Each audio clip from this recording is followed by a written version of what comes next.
we're over an hour now past the deadline, as I was talking about in the intro, that House Republicans set for the man who led the Hunter Biden investigation, that being, of course, U.S. Attorney David Weiss, who had until 5 o'clock this evening Eastern time to turn over materials, documents, testimony related to the whistleblower claims that the Hunter Biden probe was really influenced by politics. And that whistleblower being the IRS chief agent, Gary Shapley. Well, a member of the House Ways and Means Committee, New York Congresswoman Claudia Tenney, joins me now to talk more about this. Congresswoman, thanks for coming on. It's great to see you. First of all, as I was saying, the time frame is, the deadline is come and gone. What do Republicans exactly want?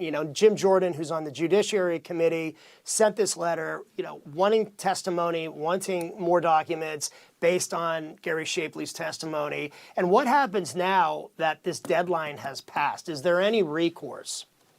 Well, first of all, this whistleblower came through a whistleblower portal. Speaking of First Amendment, that's something that we protect, and also the ability of someone to call out the government when they see something wrong, and especially something like Gary Shapley and the other whistleblower who is choosing to remain anonymous. But what we did is we let this information out through the proper procedures, through the Ways and Means Committee. So Jim Jordan on Judiciary, Jamie Comer on Oversight can look at it. But I'm also on the Oversight Subcommittee of the Ways and Means. So we're going to compel this testimony because we feel like, as you're talking about President Trump, there's been obstruction of justice. There's been attempts for political reasons to prevent Gary Shapley and others while they were working with the IRS to get the information they needed to complete this case. They had evidence that Hunter Biden was, engaged in tax evasion, and they slow walked this so that they couldn't get at the 2014 and the 2015 tax returns because then the statute of limitations would have been told.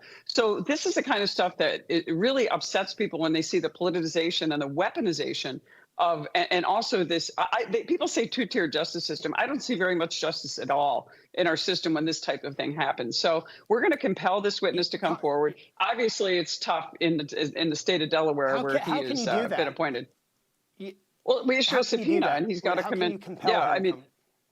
Right. First of all, you issue a subpoena. This was a voluntary deadline. If you don't turn it over, we're going to issue a subpoena.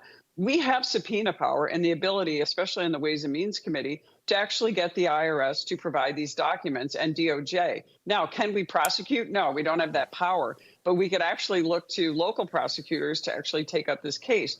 The IRS has great power. So does the Department of Justice. I mean, how many people get arrested and put in jail for not paying their taxes for a couple of years? Hunter Biden has been committing tax evasion for years, and owes, the low estimates are 300,000 or 400,000 in back taxes owed. Anyone else would be put in jail if it weren't Hunter Biden with a name like Biden. So this is where we have to go with this, and we have to get aggressive. I mean, Republicans can't just wait for things to happen. We have to force the issue, and we have to be aggressive. And I think we're going to see that coming out of Ways and Means under Chairman Jason Smith, and also on our Oversight Committee, which Congressman Schweikert is the head of that I'm talking about Oversight Subcommittee of Ways and Means, which has oversight over the IRS. Well, that's what people are waiting for. Yeah, I mean, that's what I know a lot. I think the public is waiting to see, that evidence. And look, there's the old saying, follow the money. And I know that's what you guys are doing. So, we'll continue to follow the story, obviously. Congresswoman Claudia Tenney, appreciate you coming on. Thank you. Thanks so much, John.